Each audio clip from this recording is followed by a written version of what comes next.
Hi Fox, இந்த வீடியோவில் எறா தொக்கு பண்ணுறது எப்படின்னு பார்க்கலாம். ஒரு கடாயில் கொஞ்சம் ஆயில் ஊற்றிக்கோங்க, கருவேப்பிலை போட்டுக்கோங்க, பச்சை மிளகா 3, ஒரு பெரிய சைஸ் வெங்காயம் ஒரு 4 எடுத்து அதை நல்லா செவக்க வதக்கிக்கோங்க.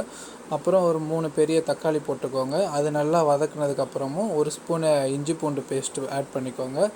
அது நல்லா ஒரு வதக்கிட்டு அப்புறம் 1/2 கிலோ ப்ரான் போட்டுட்டு ஒரு 5 மினிட்ஸ் போல் ப்ரானை வதக்கிக்கோங்க நல்லா.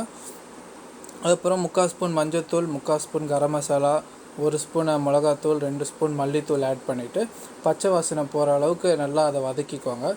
வதக்குனதுக்கப்புறம் 1 ஸ்பூன் சால்ட் ஆட் பண்ணிக்கோங்க. 2 கிளாஸ் ஆஃப் வாட்டர் ஆட் பண்ணிக்கோங்க.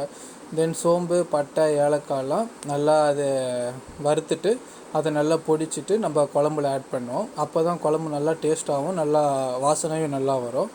தென் நம்ம கொத்தமல்லி போட்டுட்டு கொஞ்சம் கொதிக்க விட்டுட்டு இறக்கிட்டோன்னா சுவையான எறா தொக்கு ரெடி.